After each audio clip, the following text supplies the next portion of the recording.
विद्यार्थियों, doctor S K. Singh के book से डिविलेशन ऑफ पार्टनरशिप 1 चैप्टर जो है क्वेश्चन नंबर हम 1 सॉल्व कर रहे हैं। आप कृपया बुक खोल कर रखें और प्रश्न को देखें और आपके सामने हम यहाँ सॉल्व करते हैं। पूरा डिटेल्स में सॉल्व करेंगे, चाहे वो 10 मिनट लगे या 2 घंटा लगे, लेकिन टोटल हम आपको बताएंगे आज। क्वेश्चन में सबसे पहले दिया हुआ है एसेट्स। हम संपत्ति को क्या करते हैं, जब जर्नल एंट्री करते हैं तो उसको रिलैक्शन में ट्रांसफर करते हैं। तो देखिए ट्रांसफर करते हैं। आपको किताब में दिया हुआ है रिलेशन अकाउंट डेबिट। जो आपको एसेट्स दिया हुआ है वो एसेट्स है आपका स्टॉक। स्टॉक का बुक वैल्यू देखिए आपको दिया हुआ है 8,000, हम क्रेडिट में लिखेंगे। इसके बाद आपको डेटर्स दिया हुआ है। डेटर्स में आप ध्यान देंगे, डेटर्स में आपको 9,000 है और लेस करके दिखाया प्रोविजन। तो ध्यान देंगे, प्रोविजन जो लेस है उसको हम लायबिलिटीज मानते हैं, इसलिए एसेट्स में यहां पर ट्रांसफर हम नहीं करेंगे, बाद में उसको हम बताएंगे। तो डेटर्स का बुक वैल्यू है 9,000, तो हम लिखेंगे 9,000। इसके बाद आपको दिखा रहा है assets, fix assets. Fix assets, इसका बुक वैल्यू देखिए, इसका बुक वैल्यू है आपका 30,000, 30,000। अब हम इसको जोड़ के डेबिट में लिखेंगे। 16 और 1 हो गया आपका 17, 3 और 1 4। हम इसको यहां लिखेंगे, नरेशन लिखेंगे। Being book value of various assets transfer to relation account। तो हमने क्या किया, सबसे पहले जो एसेट साइड, बैलेंस शीट के एसेट साइड में जो बुक वैल्यू ऑफ एसेट्स है उसको हम रिलेशन में ट्रांसफर किया। क्या लिखेंगे, realisation account debit to assets account. अब आइए हम देखते हैं लायबिलिटी साइड में कौन कौन सा आइटम्स दिया हुआ है, कौन कौन सा लायबिलिटी दिया हुआ है। तो आपको दिया हुआ क्रेडिटर्स, रिजर्व फंड, कैपिटल। तो ध्यान देंगे, जर्नल एंट्री में जब हम जर्नल एंट्री करते हैं तो रिलेशन अकाउंट में आउटसाइड लायबिलिटीज को ही ट्रांसफर करते हैं, ना कि पार्टनर्स कैपिटल, रिजर्व फंड को ट्रांसफर नहीं करेंगे। आउटसाइड लायबिलिटी जैसे bank overdraft, bills payable, debenture, creditors, ये सब। तो आइए, क्रेडिटर्स है आपका 15,000। तो हम रिलेशन में जब ट्रांसफर करेंगे तो लायबिलिटीज को डेबिट किया जाता है। लिखेंगे क्रेडिटर्स अकाउंट डेबिट और 2 लिखेंगे हम रिलेशन अकाउंट। बिंग नरेशन वही होगा, book value of creditors transfer to realisation account. इसका बुक वैल्यू देखिए आपका किताब में दिया हुआ है 15,000, हम लिखेंगे 15,000। तो हमने एसेट्स को और लायबिलिटीज को ट्रांसफर कर दिया। बहुत ही महत्वपूर्ण पॉइंट है, एसेट साइड का डेटर्स देखिए, यहां पर आपको प्रोविजन दिखा रहा 500। इस प्रोविजन को हम लायबिलिटीज मानते हैं, इसलिए रिलेशन अकाउंट जब बनाएंगे तो हम इसको ट्रांसफर करेंगे। एंट्री क्या होगा देखिए, लिखेंगे provision for bad debts account debit और 2 लिखेंगे रिलेशन अकाउंट। नरेशन हो जाएगा, being provision for bad debts transfer to realisation account. इसका आपका अमाउंट है। फाइनेंस शीट के लायबिलिटी साइड में रिजर्व फंड दिया हुआ है, इसे क्या करेंगे हम साझेदारों के बीच बांट देंगे। रिजर्व फंड को रिलेशन अकाउंट में ट्रांसफर नहीं करेंगे, ध्यान रखना है। रिजर्व फंड को रिलायसन अकाउंट में ट्रांसफर नहीं करना है, इसे हम क्या करते हैं, साझेदार के पूंजी खाता में ट्रांसफर कर देते हैं। तो आइए हम इसको ट्रांसफर करते हैं, जरा ध्यान दीजिएगा। देखिए, लिखिए reserve fund account debit to Bimal, यानी बी शॉर्ट में लिख दिए अभी, बी कैपिटल अकाउंट, और to Shyamal S capital account. आपका रिजर्व फंड है 3500 रुपया। आपका लाभ हानि का अनुपात दिया बांटने के लिए, आपका अनुपात दिया हुआ है 2:3। इसी में हम क्या करें, इसको बांट देंगे। तो ये हो गया आपका बी का 1400 और श्यामल का हो गया 2100 रुपया। आगे देखेंगे कि कौन कौन सा एसेट्स है जिसको हम सेल कर रहे हैं और लायबिलिटीज किसको पेमेंट कर रहे हैं। तो आप किताब में ध्यान दीजिए, लिखा हुआ है क्रेडिटर्स को, creditors were fully paid off, लिखा हुआ है creditors were fully paid off, यानी क्रेडिटर्स को पूरा चुकाया गया। और एसेट्स रिलाइज्ड, एसेट्स रिलाइज हुआ है, स्टॉक को और फिक्स एसेट्स और डेटर्स को हम बेचकर उसे कैश रिलाइज किए। तो इसे टिक कर लेने के बाद अब हम देखेंगे कि ये जो हमारा एसेट्स है रिलायसन में ट्रांसफर किए हैं, इसको हम कितना में बेचे हैं, ये आपको किताब में दिया हुआ है। किताब में लिखा हुआ है कि cash assets realised from floating assets, यानी एसेट्स से हमारा कैश प्राप्त हुआ है, स्टॉक से प्राप्त हुआ है, फिक्स एसेट से और डेटर से। टोटल अगर हम जोड़ दें तो ये देखिए, cash account debit to realisation account 43,000, यानी ये जो तीनों एसेट्स है इसको हम जब सेल किए तो रिलाइज हुआ 43,000। अब एक बात ध्यान रखिएगा, जब आप संपत्ति बेच के कैश रिलाइज कीजिएगा तो जर्नल एंट्री होगा cash account debit to realisation account, और जब कैश हम पेमेंट करेंगे तो realisation account debit to cash account, याद रखिएगा। आगे बढ़ते हैं। अब हम देखेंगे कि क्रेडिटर्स को कितना पेमेंट किया गया। क्वेश्चन में लिखा हुआ है creditors were fully paid off, यानी क्रेडिटर्स को पूरा चुका दिया गया है। तो यहां पर तो हम कैश चुका रहे हैं, तो इसका जर्नल एंट्री करेंगे। ध्यान दीजिएगा, इसका जर्नल एंट्री होगा, कैश जा रहा है ना, रिलायसन अकाउंट डेबिट और टू लिखेंगे कैश अकाउंट, और नरेशन होगा being cash paid to creditors. इसका ये आपका जर्नल एंट्री होगा। आप देखिए इसका अमाउंट कितना दिया हुआ, तो क्वेश्चन में लिखा हुआ है क्रेडिटर्स को फुल्ली पेड किया गया, तो क्रेडिटर्स का अमाउंट आपका कितना था, 15,000। तो हम यहां लिखेंगे 15,000 और क्रेडिट में भी 15,000। और साथ में आपको प्रश्न में दिखा रहा है कि एक्सपेंसेस ऑफ रिलायसन, यानी रिलायसन से संबंधित एक्सपेंसेस, इसको हम कहते हैं डिजोल्यूशन एक्सपेंसेस, समापन व्यय, यानी कंपनी को जब हम डिजोल्व कर दिए, समाप्त करने लगे, तो हमें समापन व्यय आपका 1100 रुपया आया। तो हम इसको भी क्या करेंगे, पेमेंट करेंगे। क्या एंट्री होगा, देखिए पैसा जा रहा है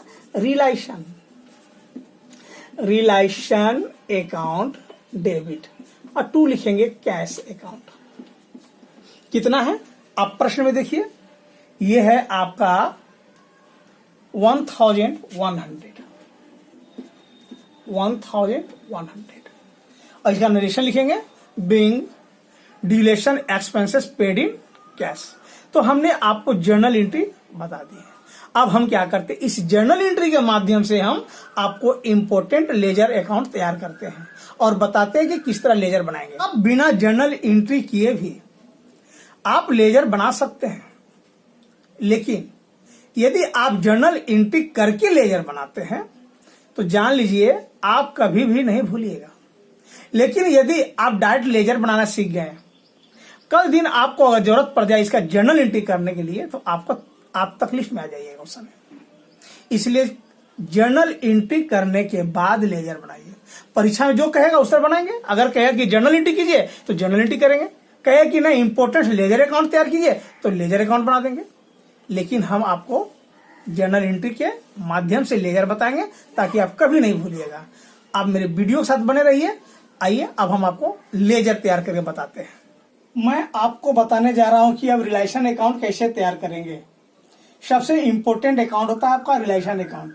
रिलेशन अकाउंट के माध्यम से ही आपको कितना प्रॉफिट या कितना लॉस हुआ उसका पता चलेगा। तो आइए आप किताब में देखिए, सबसे पहले एसेट साइड में कौन कौन सा एसेट्स दिया हुआ है उसको हम रिलेशन में ट्रांसफर करते हैं। अब जर्नल एंट्री में भी देखिए, रिलेशन अकाउंट डेबिट टू हम क्या लिखे थे, रिलेशन अकाउंट डेबिट, देखिए यहाँ realisation account debit to assets. तो रिलेशन अकाउंट जब बनाएंगे तो सभी को हम टू साइड में लिखेंगे। तो आइए यहाँ लिखेंगे हम realisation account debit to stock. जब लेजर बनाएंगे तो हम इस तरह ट्रांसफर करेंगे। स्टॉक का आपका बुक वैल्यू है 8000, टू है डेटर्स का अमाउंट है 9000। आप किताब में देखिए ध्यान से। और फिक्स एसेट्स का बुक वैल्यू आपका 30,000। तो हम क्या किए, सबसे पहले रिलेशन अकाउंट में एसेट्स को ट्रांसफर कर दिए, लेकिन ध्यान रहे उस एसेट्स को ट्रांसफर करेंगे जो बिक्री योग्य है, जिसको हम बेच सकते हैं।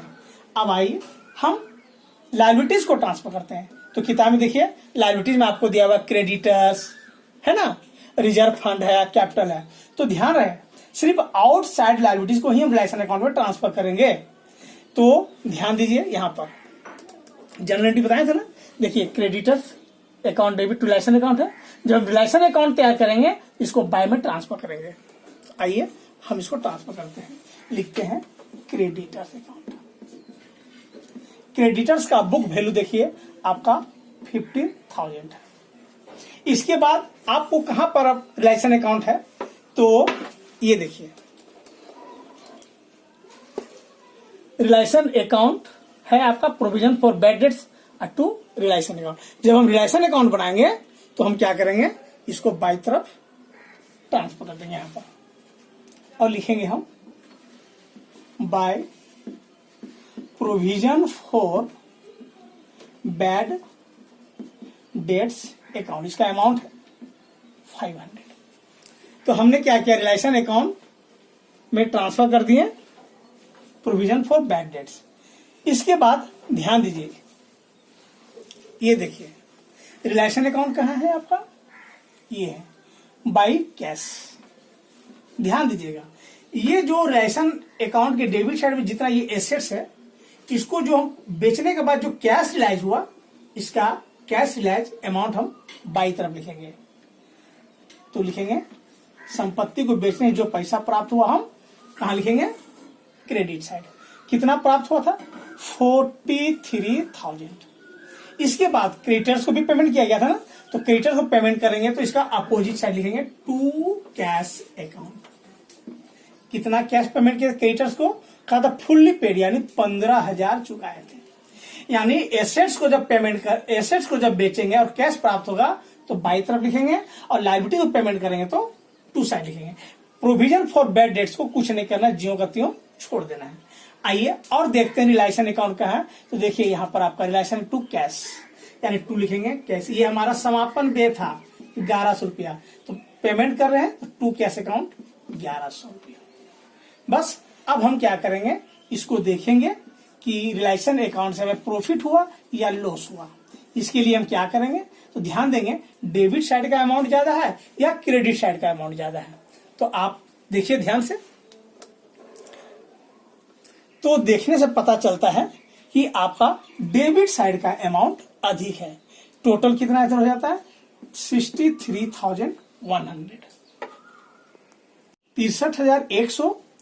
और क्रेडिट साइड का अमाउंट कम है, यहां लिखेंगे 63,100। जो डिफरेंस आएगा उसे हम कहेंगे बाय लॉस अकाउंट। और ये जो लॉस हुआ हम क्या करेंगे, पार्टनर खाता में ट्रांसफर करेंगे। कितना का लॉस हुआ, तो हम इसको जोड़कर और माइनस करेंगे तो ये हमारा हो गया 4,600 रुपया का लॉस। तो हमारा लॉस हुआ 4,600, ये ट्रांसफर हो जाएगा पार्टनर खाता में। पार्टनर हमारा कौन है, बीमल, यानी बी कैपिटल अकाउंट, और श्यामल एस कैपिटल अकाउंट। इसको हम बांटेंगे, आपको देखिए क्वेश्चन में दिया होगा, रेशियो दिया होगा। रेशियो है आपका 2:3। इसको हम बांटेंगे तो 1800 रुपया होता है और श्यामल के खाता में 2760 रुपया। ये हमारा हो गया लॉस। जोड़ के देख लीजिए, इसके बराबर होगा 6 4 10 8 8 16 3 और 1 4। अब इसका हम जर्नल एंट्री करेंगे। लॉस का जर्नल एंट्री क्या होगा, जरा ध्यान दीजिए। ये एंट्री होगा लॉस होने पर लिखेंगे पार्टनर को लॉस हुआ ना, पूंजी का लॉस हुआ, बी यानी बीमल कैपिटल अकाउंट डेबिट, और फिर श्यामल्स कैपिटल अकाउंट डेबिट, और 2 लिखेंगे हम रिलायशन अकाउंट। आप देखिए 8400 आपका लॉस हुआ बीमल का, 1840 हुआ और 2760 श्यामल का, टोटल लॉस 4600। इसका नरेशन लिखेंगे, being realisation loss transfer to Bimal and Shyamal capital account in the ratio of 2:3। इसके बाद में आपको जर्नल एंट्री और इसके बाद हम रिलेशन अकाउंट बनाकर हम बता दिए कि किस तरह रिलेशन अकाउंट तैयार किया जाता है। रिलेशन अकाउंट तैयार करने के बाद जो भी प्रॉफिट या लॉस होता है उसका जर्नल एंट्री किस प्रकार करते हैं ये भी हमने आपको बता दिया। रिलेशन अकाउंट बनाने के बाद अब मैं आपको पार्टनर्स खाता बनाकर बताते हैं। पार्टनर खाता अलग अलग के बजाय हम एक साथ दोनों पार्टनर खाता बनाते हैं, जिसे हम लिखते हैं ज्वाइंट पार्टनर्स कैपिटल अकाउंट। ध्यान दें, पार्टनर खाता बनाने से पहले हम किताब में देखेंगे कि बी और यानी बीमल और श्यामल का पूंजी कितना दिया हुआ है। तो हम देख रहे हैं बीमल का पूंजी 18,000 और 22,000 दिया हुआ है। ये बीमल का पूंजी बैलेंस शीट का कैपिटल साइड होता है, इसलिए जब इसका हम लेजर बनाएंगे तो हम उसको बाय यानी क्रेडिट साइड दिखाएंगे, पार्टनर खाता के क्रेडिट साइड, और लिखेंगे बाय बैलेंस बीडी, इस तरह लिखेंगे। जब भी हम पार्टनर खाता बनाएंगे या कोई भी लायबिलिटी का खाता तैयार करेंगे तो उसका बैलेंस हम क्रेडिट साइड लिखते हैं। तो बी का पूंजी है, आप देखिए 18,000 रुपया दिया हुआ है बुक में, और श्यामल का पूंजी है 22,000। अब ध्यान दीजिए कि जर्नल एंट्री में हम देखेंगे कहां कहां पर बी यानी बीमल और श्यामल का जर्नल एंट्री हुआ है। तो आप देखिए, जब हम रिजर्व फंड को बांटे थे, जब ट्रांसफर किया था पार्टनर खाता में, तो वहां पर जर्नल एंट्री में दिखा रहा है। तो आइए हम यहां लिखेंगे बाय रिजर्व फंड अकाउंट। जब किसी साझेदार का पूंजी बढ़ता है तो उसे हम क्रेडिट साइड लिखते हैं, शॉर्ट में ध्यान रखिएगा। बैलेंस यानी बी का पूंजी 18,000 और रिजर्व फंड का जब बंटवारा हुआ तो बी का हिस्सा मिला, तो हम क्या करेंगे बैलेंस बीटी साइड इसको हम लिखेंगे। तो ध्यान दीजिए, इसका 1400 रुपया बीमल का और श्यामल का 2100 रुपया ट्रांसफर हुआ था। इसके बाद हम देखेंगे कि बीमल और श्यामल का लेन देन कहाँ हुआ है। तो पूरे जर्नल एंट्री में देखने से पता चलता है सिर्फ लॉस, ये ध्यान दीजिए, ये लॉस का जो हम एंट्री किए थे realisation loss, B capital account debit, S capital to realisation. तो जब हम बीमल और श्यामल का खाता तैयार करेंगे तो हम क्या लिखेंगे, टू साइड में लिखेंगे और लिखेंगे इस तरह टू रिलेशन अकाउंट। यानी बीमल का आपका लॉस है 1840 रुपया का और श्यामल का लॉस है 2760 रुपया। अब इसके बाद हम क्या करेंगे, इसका लेजर अकाउंट को क्लोज करेंगे। तो ध्यान दीजिए, बीमल का पूंजी पहले से 18,000 रुपया था और रिजर्व फंड का जब बंटवारा हुआ तो इसको 1400 मिला है, यानी इधर अधिक है 19,400 रुपया। अब हम इसको यहां पर ट्रांसफर करेंगे डेबिट साइड 19,400। तो 19,400 रुपया में 1840 रुपया हम इससे काट लेंगे और इसको पेमेंट करेंगे टू कैश अकाउंट। 19,400 रुपया में 1840 क्यों माइनस किया, क्योंकि बीमल के नाम से 1840 रुपया का कंपनी में लॉस हुआ। तो इसका बैलेंस आएगा आपका 17,560। 17,560। ठीक हम इसी प्रकार करेंगे श्यामल का। श्यामल का पूंजी पहले से जमा था 22,000 और रिजर्व फंड का जब बंटवारा हुआ तो इसको मिला 2100। इस प्रकार टोटल इसका जमा राशि हो गया 24,100। अब हम लिखेंगे 24,100। 24,100 रुपया पेमेंट नहीं करेंगे क्योंकि श्यामल के नाम से लॉस हुआ 2760 रुपया। तो 2760 24,000 में 2760 माइनस करने के बाद हम उसको पेमेंट करेंगे 21,340 और हम लिखेंगे टू कैश अकाउंट। इसका जर्नल एंट्री अगर करना हो तो लिखेंगे B account debit to cash account. अब अंत में हम क्या करेंगे, कैश अकाउंट बनाएंगे और कैश अकाउंट दोनों साइड इसका अमाउंट बराबर आना चाहिए। आपको बताया गया कि पार्टनर खाता किस प्रकार तैयार किया जाता है। हमने आपको पार्टनर खाता बना के बताया। अब हम आगे बताने जा रहे हैं कैश अकाउंट। ध्यान रहे, डिजिलेशन ऑफ पार्टनरशिप फॉर्म 1 में सबसे अंत में हम कैश खाता तैयार करते हैं और कैश खाता के बैलेंस दोनों साइड बराबर आना चाहिए। किस प्रकार तैयार करते हैं ध्यान दें। तो सबसे पहला बैलेंस शीट में देखिए कि कैश कितना दिया हुआ है एसेट साइड में, यानी आपको कैश जो है वो है बैंक में दिखा रहा 12,000 कैश है, एसेट साइड में दिखा, इसका बैलेंस हम इस साइड लिखेंगे, टू साइड में लिखेंगे टू बैलेंस BD 30,000, यानी पहले से बैंक में 30,000 रुपया कैश था। अब हम इसके बाद देखेंगे कि ट्रांजैक्शन में कहां कहां कैश का लेन देन हुआ है। तो सबसे पहले हमने, आप यहां पर देखिए, संपत्ति को जब बेच के हम कैश रिलाइज किए थे, cash account debit to realisation account, तो हम कैश अकाउंट बना रहे हैं, टू लिखेंगे रिलाइजेशन अकाउंट, टू लिखेंगे रिलाइजेशन अकाउंट। कैश में है 43,000। आप ध्यान रखिएगा, अगर बिना जर्नल एंट्री का कैश अकाउंट बनाते हैं तो कैश अकाउंट बनाते समय ध्यान रखिएगा, अगर आपके पास कैश आ रहा है तो डेबिट साइड लिखिएगा और आपके पास से कैश जा रहा है तो हम क्रेडिट साइड दर्शाएंगे।